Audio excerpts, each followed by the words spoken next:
Hello everyone, आज है 24 दिसंबर और आज इस वीडियो में हम बात करेंगे सिनकॉम फॉर्मुलेशन के बारे में। तकरीबन 10 रुपए के आसपास शेयर ट्रेड कर रहा है। 20% की तेजी दिखाई है इसने।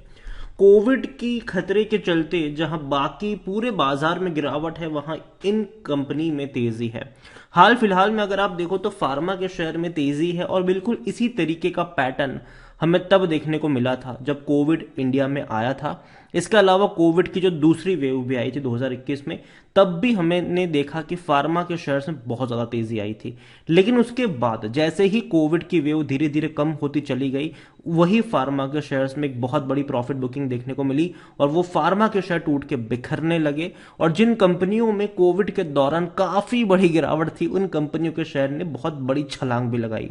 और अभी भी वही पैटर्न को फॉलो कर अभी भी वही पैटर्न देखने को मिल रहा है। जिस तरीके से कोविड की खबरें आ रही है, दोबारा से वही हुआ है कि पूरे बाजार में गिरावट है। कई सारे सेक्टर बहुत गंदे तरीके से टूट रहे हैं, लेकिन फार्मा ने अब दौड़ना शुरू कर दिया है।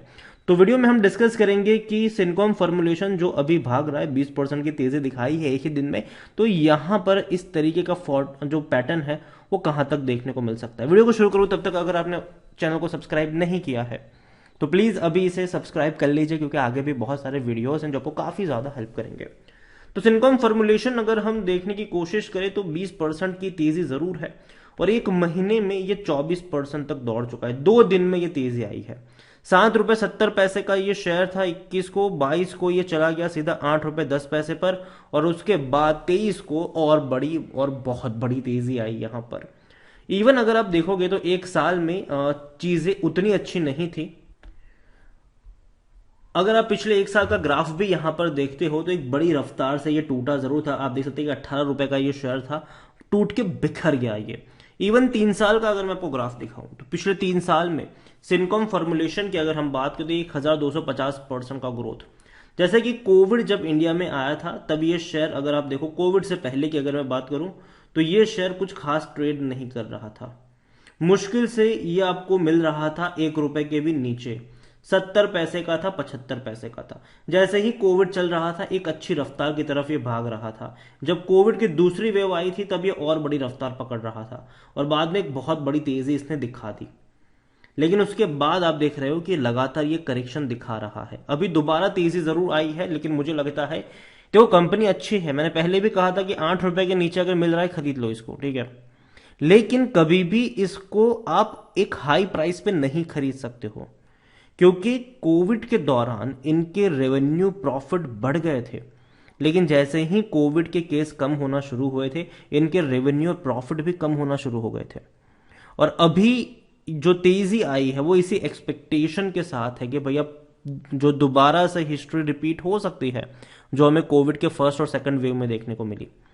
सिनकॉम फॉर्मुलेशन को लेकर अगर हम देखें तो कंपनी छोटी सी है, 880 करोड़ का मार्केट कैप है, वॉल्यूम्स बहुत ज्यादा है। बीएससी में 1 करोड़ 33 लाख और एनएससी में अगर आप देखोगे तो एनएससी में जो इसके वॉल्यूम्स है वो तकरीबन तकरीबन 2 करोड़ के आसपास, मतलब अच्छी क्वांटिटी में कह सकते हो शेयर ट्रेड होते नजर आ रहे हैं। कंपनी की अगर हम बात करें तो 54 करोड़ का इसका रेवेन्यू था सितंबर में और 3 करोड़ 60 लाख तक का प्रॉफिट था, जो कि इससे पहले पिछले साल के क्वार्टर तक तकरीबन 5.5 से 6 करोड़ हुआ करता था। मतलब इनके रेवेन्यू तो में ऑलमोस्ट उतने ही रहे, लेकिन प्रॉफिट में गिरावट आना शुरू हो गई।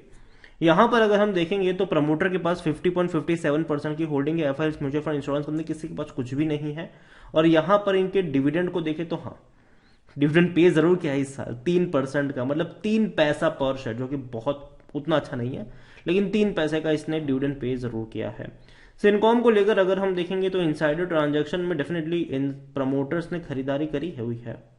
बहुत बड़ी क्वांटिटी खरीदी थी जून क्वार्टर में, सॉरी जून महीने में अगर आप देखो तो प्रमोटर ने 3 बड़े ट्रांजैक्शन किए थे खरीदारी के, जो कि अच्छे ट्रांजैक्शन जरूर है। यहां पर अगर हम बात करेंगे कंपनी के रेवेन्यू, जैसे कि मैंने पहले ही कहा कि बढ़ रहे थे, कोविड में 245 करोड़ तक चले गए, लेकिन दोबारा क्या हुआ, 219 करोड़ पर आ गए और अभी क्वार्टरली 50 करोड़ की इनकी एवरेज है, जो कि इंक्रीज नहीं होगा, मतलब ऑलमोस्ट उतना ही रहेगा। लेकिन दिक्कत कहां पर आई, प्रॉफिट में आई दिक्कत। अब देखिए 8 करोड़ का प्रॉफिट था, 11 करोड़ रहा, 14 करोड़ रहा, लेकिन कोविड के दौरान कितना चला गया, 29 करोड़, बहुत बड़ी तेजी। बाद में घट के 19 पे आ गया और अभी क्वार्टरली ये 3 से 4 करोड़ का प्रॉफिट कर रहे हैं, मतलब कि 15 से 16 करोड़ की एवरेज बैठती है, जो कि अच्छी नहीं है। लेकिन दोबारा जब कोविड की न्यूज़ आ रही है तो एक्सपेक्टेशन यही है कि इनके जो बिजनेस है वो और ज़्यादा बढ़ सकते हैं। अगर मैं सिनकॉम की वेबसाइट पे आपको ले चलूँ तो कंपनी डोमेस्टिक इंटरनेशनल दोनों तरीके से काम करती है, और सिनकॉम ने अपनी वेबसाइट का लुकआउट चेंज भी किया है, काफ़ी अच्छी वेबसाइट देखने को मिल भी रही है। सबसे पहले हम इंटरनेशनल की तरफ चले तो इंटरनेशनल में सिनकॉम को लेकर अगर आप देखोगे तो इनकी प्रोडक्ट जो है वो 500 से भी ज़्यादा प्रोडक्ट है, और 25 से भी ज़्यादा देशों में कंपनी एक्सपोर्ट करती है, 30 से भी ज़्यादा सालों का इनको एक्सपीरियंस है। और कंपनी की फैसिलिटीज़ की अगर हम बात करें तो इंदौर में है, इंदौर में इनकी फैसिलिटीज़ है, मैन्युफैक्चर फैसिलिटीज़ आपको इंदौर में देखने को मिल रही है। और इनकी कई सारी कैप्सूल्स से लेकर टैबलेट से लेकर इंजेक्शन से लेकर आप देखेंगे तो कई सारी चीज़ें इनकी प्रोडक्ट आपको वहाँ पर देखने को मिल भी जाती है, जो कंपनी इंटरनेशनल मार्केट में एक्सपोर्ट करते हैं। इसके अलावा इनकी फीचर प्रोडक्ट भी कई सारी है, सिरप से लेकर कई सारी फीचर प्रोडक्ट आपको नज़र आ जाएगी सिनकॉम में। इतना ही नहीं, अगर हम सिनकॉम को लेकर चले कि अब डोमेस्टिक में क्या है, तो डोमेस्टिक में भी कंपनी के कई सारी प्रोडक्ट है।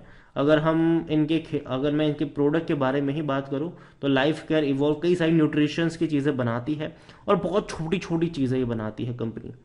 लेकिन डिमांड डेफिनेटली उतनी ज़्यादा नहीं है, लेकिन हाँ कंपनी की छोटी छोटी चीज़ें ही सही लेकिन बिकती ज़रूर है। कई सारे इनके क्लाइंट्स भी हमें देखने को मिल जाते हैं। सिनकॉम को लेकर अगर देखा जाए तो खरीदारी करने का सही मौका ही कहना है टिकर टैप का, मेरा नहीं। 36 का पी है, सेक्टर पी 35 का, मतलब देखने में भले पैनी स्टॉक लग रहा है लेकिन पी रेशियो ऑलमोस्ट उतना ही है, मतलब उतना अट्रैक्टिव वैल्यूएशन नहीं कह सकते आप इसको। खरीदारी करने का सही मौका शायद ओवरबोर्ड जोन में नहीं, कोई भी रेड फ्लैग नजर नहीं आ रहा है। डिविडेंड तो अट्रैक्टिव पे नहीं करे क्योंकि 3 पैसा कोई डिविडेंड नहीं होता है।